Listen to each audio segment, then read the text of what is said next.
అందరికీ నమస్కారం. ఈరోజు మీ అందరికీ నేను వినిపించబోయే కథ గమ్యం. రచయిత గన్నవరపు నరసింహమూర్తి గారు. ఇక కథలోకి వెళితే, ఢిల్లీ విమానాశ్రయంలో విమానం ల్యాండ్ అవ్వగానే త్వరగా లగేజీ తీసుకొని బయటపడింది విపంచి.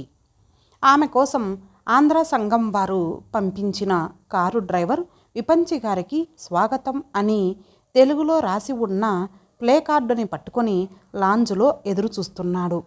తానే విపంచినని ఆమె సంజ్ఞ చేయడంతో అతను పరుగున వచ్చి ఆమె లగేజీ అందుకొని కారు వైపు నడిచాడు.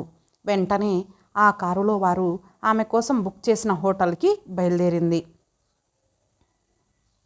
ఆ రోజు ఆదివారం కావడంతో ఢిల్లీ వీధులన్నీ నిర్మానుష్యంగా ఉన్నాయి. హేమంతం కావడంతో 10 గంటలవుతున్నా మంచు దుప్పట్లు ఇంకా తొలగలేదు. ఆ రోజు ఎగ్జిబిషన్లో ఆమె గత 6 ఏళ్లుగా గీసిన ఎన్నో చిత్రాలను ప్రదర్శించబోతున్నారు. 15 రోజుల క్రితం ఆ సంఘం సెక్రటరీ వచ్చి తాము పెట్టబోయే ఎగ్జిబిషన్లో ఆమె చిత్రాల ప్రదర్శనకు అనుమతి కోరినప్పుడు ఆమె ఒప్పుకోలేదు. మొదటి నుంచి ఆమెకు అటువంటి వాటిపై ఆసక్తి లేదు.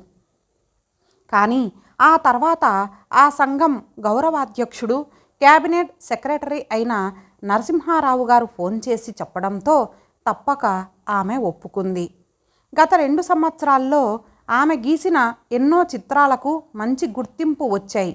ముఖ్యంగా క్రితం సంవత్సరం గీసిన మానవుల పరిణామక్రమం చిత్రానికి ఎన్నో ప్రశంసలతో పాటు ఇండియా టుడే అవార్డు కూడా వచ్చింది. అలాగే ది హిందూలో ఆమె గీసిన the chasing face of Indian women చిత్రానికి ఢిల్లీ మహిళా సమాఖ్య వారి అవార్డు దక్కడంతో పాటు రాష్ట్రపతి నుంచి ప్రశంసాపత్రం కూడా వచ్చింది. అప్పటి నుంచి ఆమె పేరు మారుమ్రోగిపోయింది.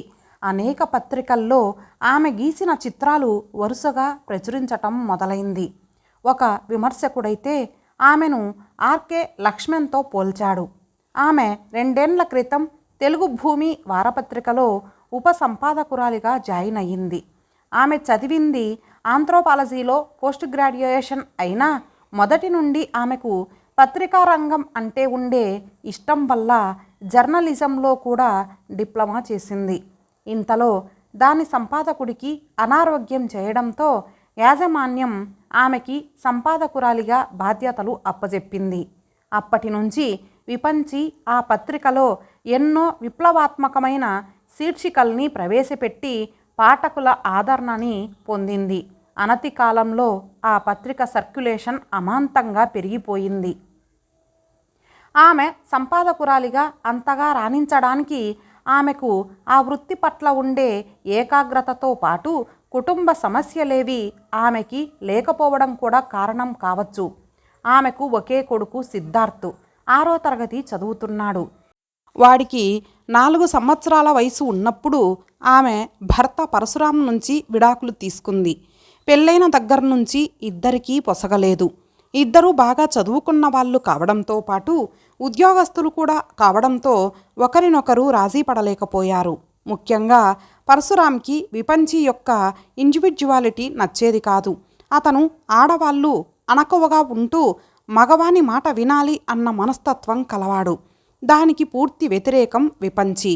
ఆమె చిన్నప్పటి నుండి చాలా ఉన్నతమైన వ్యక్తిత్వంతో పెరిగింది. విశాలమైన భావాలు, స్త్రీ పురుషులందరూ సమానం అన్న భావాలు గల కుటుంబ నేపథ్యం ఆమెది. ఆమె తండ్రి ఒక లెక్చరర్. అతనెప్పుడూ భార్యకు పూర్తి స్వేచ్ఛతో పాటు గౌరవం కూడా ఇచ్చేవాడు. తన తల్లికి భర్త నుంచి లభించిన స్వేచ్ఛ, గౌరవం ఆమె మనసులో ముద్ర వేశాయి. అటువంటి వాతావరణంలో పుట్టి పెరిగిన ఆమె తద్విరుద్ధంగా భర్త నుంచి వేధింపులు మొదలు కావడంతో సహించలేకపోయింది. ఎలాగో కష్టపడి అతనితో 6 ఏళ్లు కాపురం చేసింది. ఆ తర్వాత ఇంకా ఇమడలేక విడాకులు తీసుకుంది. అప్పటి నుంచి ఒంటరి బ్రతుకే. అప్పటి నుండి ఆమె వృత్తిలో పూర్తిగా మమేకమైపోయింది. అందులోనే ఆమెకు సంపూర్ణమైన ఆనందం లభించేది. ఇక ఇంటిలో ఆమెను ఒంటరితనం బాగా కుంగదీసేది. దాని నుండి తప్పించుకునేటందుకు ఆమె పెయింటింగుని ఆశ్రయించింది. ఉదయం ఆఫీస్లో కలంతో కుస్తీ పడుతూ ఎన్నో విలువైన రచనలు చేసే ఆమె రాత్రిపూట కుంచెను పట్టుకొని అద్భుతమైన బొమ్మలకు కాన్వాస్ మీద ప్రాణం పోసేది. ఆమెకు పెయింటింగులో వివిధ కోణాల్ని స్పృశించేందుకు తోడ్పడింది ఆమె చదువుకున్న ఆంథ్రోపాలజీ. అందులోని మానవ పరిణామ క్రమాన్ని బాగా ఆకలింపు చేసుకుంది ఆమె. మానవుడు సృష్టిలోని అన్ని జీవుల్లో కల్లా తెలివైన వాడే కాక చాలా స్వార్థపరుడని ఆ శాస్త్రం చెబుతుంది. మానవుడి అరచేతిలోని వేళ్ల అమరిక వల్ల, ముఖ్యంగా బొటనవేలు అమరిక అతన్ని సృష్టిలో అన్ని జీవుల్లోకెల్లా బలవంతుణ్ణి చేస్తే, మెదడు అతనికి తెలివితేటలతో పాటు కుటిలత్వాన్ని ఆపాదించి అతన్ని ఓ స్వార్థపరుడిగా తయారు చేసిందన్నది ఆ శాస్త్ర సారాంశం. మానవుడు తన అవసరాల కోసం మొదటి నుంచి స్త్రీని పావులా వాడుకున్నాడు. ఆమెని తన సంతతిని వృద్ధి చేసే యంత్రంగా, కుటుంబాన్ని కాపలా కాసే వ్యక్తిగా భావించాడు. దానికి ముఖ్యమైన కారణం సహజ సిద్ధంగా అతనికి పరిణమించిన శారీరక దృఢత్వం ఒక కారణం అయితే, గర్భధారణ వల్ల స్త్రీకి కలిగే శారీరక బలహీనత మరో కారణం కావచ్చు.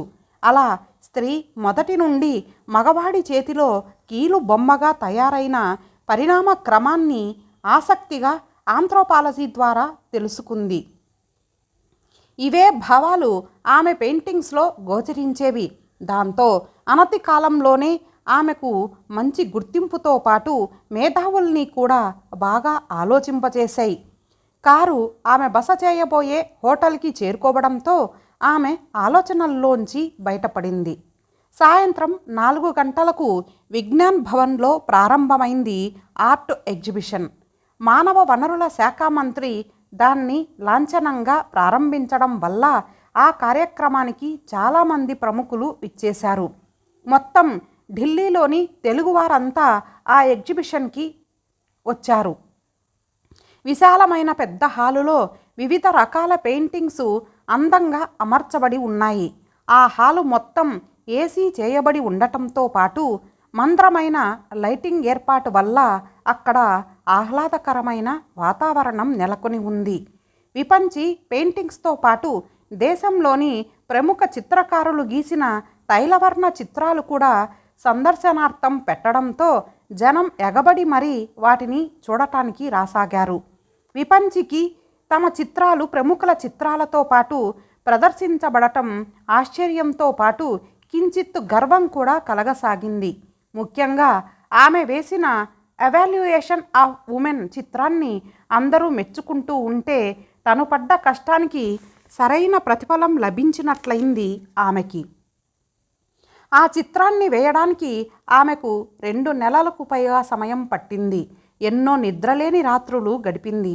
వాటికి ఇప్పుడు లభిస్తున్న ఆదరణ వల్ల అవన్నీ మరచిపోయి ఆ ప్రదర్శనని ఆనందంగా అందరితో పాటు ఆమె కూడా ఆస్వాదించసాగింది. ఇలా ఆ పెయింటింగ్స్ని చూస్తున్న ఆమెకు వెనక నుంచి విపంచి అన్న పిలుపుతో ఉలిక్కిపడి అటువైపు చూసింది. దూరంగా ఒక వ్యక్తి తన వైపు రావడం ఆమె గమనించింది. చూడటానికి లావుగా ఉండటంతో పాటు ఫుల్ సూట్లో ఉండటం వల్ల మొదట్లో అతన్ని పోల్చుకోలేకపోయింది. ఇంతలో ఆ వ్యక్తే ఆమె దగ్గరికి వచ్చి మెల్లని స్వరంతో, విపంచి, నన్ను పోల్చుకోలేదా అన్నాడు. తనని అలా పేరు పెట్టి పిలిచే పద్ధతిని బట్టి ఆ వ్యక్తిని ఆమె పోల్చింది. అవును, ఇప్పుడు అతను పూర్తిగా గుర్తుకు వచ్చాడు. అతను పరశురాం, ఆమె మాజీ భర్త. విపంచి, గుర్తుపట్టావా అని అతను అడుగుతుంటే అని అతను ఇంకేదో మాట్లాడబోతుంటే, ప్లీజ్ ఇప్పుడేమీ మాట్లాడవద్దు, బయట మాట్లాడదాం అంటూ అతని నుంచి దూరంగా వెళ్ళిపోయింది. అతన్ని చూసిన తర్వాత ఆమె మనస్సు వికలమైపోయింది. జీవితంలో అతన్ని మళ్ళీ చూడకూడదు అనుకుంది. కానీ ఈరోజు ఎందుకిలా జరిగిందోనని ఆమె మదనపడసాగింది. ఆ తర్వాత ఆమె పెయింటింగ్స్ మీద మనసు లగ్నం చేయలేకపోయింది. అలా 8 గంటల తర్వాత ఆమె బయట ఉన్న లాన్లోకి వచ్చి అక్కడ కుర్చీలో కూర్చొని తీవ్రంగా ఆలోచించసాగింది. కాసేపటికే ఆమె దగ్గరకు పరశురాం వచ్చాడు. ఆమె ఎదురుగా ఉండే కుర్చీలో కూర్చుంటూ, విపంచి, నువ్వు అనుమతిస్తే నీతో కొంచెం మాట్లాడాలి అన్నాడు. మిస్టర్ పరశురాం, 6 ఏండ్ల క్రితం కోర్టు మంజూరు చేసిన విడాకులతో మన సంబంధం తెగిపోయింది. ఇక మన మధ్య ఏం విషయాలుంటాయి మాట్లాడటానికి? ప్లీజ్, మీతో మాట్లాడటం నాకు అస్సలు ఇష్టం లేదు, వెళ్ళిపోండి అంది ముఖానికి రుమాలు అడ్డు పెట్టుకుంటూ. ఆ విషయం నేను కాదనటం లేదు. నాకు 4 ఏండ్ల క్రితం ఇక్కడికి బదిలీ అయ్యింది.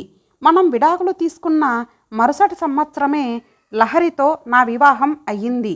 నిన్న నాకొచ్చిన ఇన్విటేషన్లో విపంచి అన్న పేరు చూసి నువ్వేనా అని తర్జన భర్జన పడ్డాను. కానీ ఇక్కడికొచ్చిన తర్వాత నువ్వేనని తెలిసింది. ముఖ్యంగా నీ పెయింటింగ్స్ని చూసి చాలా ఆశ్చర్యపోయాను. నీలో ఇంతటి కళ ఉందని నేనెప్పుడూ అనుకోలేదు, ఊహించలేదు అంటూ ఆమెకి అవకాశం ఇవ్వకుండా చెప్పుకుపోతున్నాడు తను. కానీ విపంచికి మాత్రం అతనితో మాట్లాడటం ఇబ్బందికరంగా ఉంది. ఆమెకు ఎందుకో ఇక్కడి నుంచి త్వరగా వెళ్ళిపోవాలి అనిపించసాగింది. అన్నట్టు అడగటం మర్చిపోయాను, సిద్ధార్థ్ ఎలా ఉన్నాడు? వాణ్ణి చూడాలని ఉంది. అయినా ఆమె మౌనాన్ని వీడలేదు. ఏదైనా మాట్లాడు విపంచి, మనం విడాకులు తీసుకున్నంత మాత్రాన ఒకరితో ఒకరు మాట్లాడుకోకూడదా? స్నేహితులుగా ఉండరాదా? నిజానికి చాలా రోజుల నుంచి నిన్ను కలిసి మాట్లాడదాము అనుకుంటున్నాను. జస్ట్ ఓ స్నేహితుడిగా. ఎంతైనా మనం 6 సంవత్సరాలు కలిసి కాపురం చేసిన భార్యాభర్తలం కదా. ఆ పాటి అనుబంధం ఉండదా చెప్పు? నువ్వెవరినైనా మళ్ళీ వివాహం చేసుకున్నావా? ప్రశ్నల మీద ప్రశ్నలతో ఉక్కిరిబిక్కిరి చేస్తోన్న అతని మాటలు ఆమెకి ఒక్కసారిగా కోపాన్ని తెప్పించాయి. ఒక్కసారిగా ఆమె బరస్ట్ అయ్యింది. లేదు మిస్టర్ పరశురాం, నేను ఇంకెవర్నీ నీలాగా వివాహం చేసుకోలేదు. అలా అయితే సిద్ధార్థ్ జీవితం నాశనమై ఉండేది. నేను నీలాగా స్వార్థపరురాలిని కాదు. కేవలం వాడి కోసమే నేను పెళ్లి చేసుకోలేదు. ఆమె మాట్లాడుతుంటే ఆయాసం పొంగుకొస్తోంది. ఒక విధంగా పెళ్లి చేసుకోకుండా నువ్వు మంచి పని చేశావనిపిస్తోంది. లహరిని చేసుకొని నేను ఏం సుఖపడ్డాను చెప్పు? పెళ్లి చేసుకున్న దగ్గర నుంచి మా ఇద్దరికీ సయోధ్య లేదు. మా మధ్య ఈగో ప్రాబ్లమ్సు. ఆమెది ఎవరినీ లెక్క చేయని మనస్తత్వం. ఇదివరకు మన మధ్య ఎలాంటి సమస్యలు వచ్చాయో అవే మళ్ళీ రిపీట్ అవుతున్నాయి. అతను మధ్యలో కల్పించుకొని చెప్పాడు. ఇంకేం, ఆమెకి విడాకులు ఇచ్చేయండి, అది మీకు అలవాటేగా. ఇంకొకరిని చేసుకోవచ్చు. ప్లీజ్ అలా మాట్లాడొద్దు. విడాకులు తీసుకొని నేను తప్పు చేశాననిపిస్తోంది ఇప్పుడు నాకు. నేనే అప్పుడు కొంచెం సంయమనం పాటిస్తే ఇలా జరిగి ఉండేది కాదేమో. మా పెళ్ళై 5 ఏండ్లైనా పిల్లలు లేరు. రోజు రోజుకి మా మధ్య దూరం పెరిగిపోసాగింది. అందుకే సిద్ధార్థుని చూడాలని ఈ మధ్యన తరచూ నాకు అనిపిస్తోంది. ఆనాడు నీతో రాజీ పడలేకపోయాను, కానీ ఈనాడు ఆమెతో రాజీ పడవలసి వస్తోంది. లేకపోతే ఆమె నాకు విడాకులు ఇస్తుందని భయం.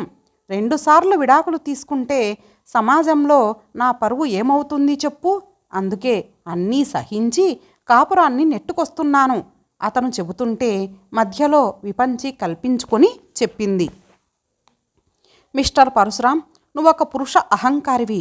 నువ్వు చెప్పినట్లే భార్య వినాలి అనుకునే మనస్తత్వం కలవాడివి. అంతేకాని ఆమె కూడా చదువుకుందని, ఆమెకు కూడా వ్యక్తిత్వం ఉంటుందని, ఆమెకి స్వేచ్ఛ కావాలని నువ్వెప్పుడూ ఆలోచించవు. అందుకే నీకు ఈ సమస్యలు. ఆనాడు మనం విడాకులు తీసుకోవడానికి ఇద్దరిది సగం సగం తప్పనుకుంటే మరి ఈనాడు నీది 3 తప్పని రుజువైంది. ఆ పురుష అహంకారం నీలో పోనంతకాలం నువ్వెవరితోనూ సరిగ్గా కాపురం చేయలేవు. ఇవన్నీ ఆలోచించే నేను 2వ పెళ్ళి చేసుకోలేదు. చేసుకున్న తర్వాత నీలాంటి మగవాడే మళ్ళీ దొరకడన్న భరోసా ఏమిటి? అందుకే నేను రిస్క్ తీసుకోలేదు. అది కాదు విపంచి, నేను చెప్పింది విను. మధ్యలో అతను చెప్పబోతుంటే విపంచి విసురుగా చెప్పింది. నేను చెప్పింది విను, మధ్యలో మాట్లాడొద్దు. జరిగిపోయిందేదో జరిగిపోయింది. మనం విడాకులు తీసుకున్న వాళ్ళం. ఆ రోజు నువ్వు పిల్లవాణ్ణి కూడా కాదనుకొని వెళ్ళిపోయావు. ఇప్పుడు వాడు నీకు కావలసి వచ్చాడా? వాడికి నువ్వు తండ్రివి అన్న విషయం కూడా చెప్పకుండా ఉంచాను. వాడి మీద నీ నీడ కూడా పడకూడదని చాలా జాగ్రత్తగా పెంచుతున్నాను. నీతో వివాహం వల్ల నా జీవితం ఛిద్రమైపోయింది. ఒక గమ్యం లేకుండా పోయింది. ఒక అసంపూర్ణ చిత్రంగా మిగిలిపోయింది. ఇప్పుడిప్పుడే ఆ అసంపూర్ణ చిత్రాన్ని పూర్తి చేసి సరియైన గమ్యం వైపు సాగుతున్నాను. ఇటువంటి సమయంలో మళ్ళీ నాకు దగ్గరయ్యే ప్రయత్నాలు చెయ్యకు. నాకు నువ్వంటే పరమ అసహ్యం. ఈరోజు కలయిక మన ఆఖరి కలయిక కావాలి. అర్థమైందా? గుడ్ బై అంటూ కోపంతో ఎగ్జిబిషన్ హాలు వైపు వెళ్ళిపోయింది. ఇప్పుడు ఆమెకు ప్రశాంతంగా ఉంది. ఇప్పుడు తన గమ్యం ఏమిటో ఆమెకి పూర్తిగా అవగాహన ఉంది. ఇప్పుడు ఆమె అడుగులన్నీ ఆ గమ్యం వైపే. ఇంతటితో ఈ కథ సమాప్తం. మరలా మరొక మంచి కథతో కలుద్దాం. అంతవరకు సెలవు. నమస్తే.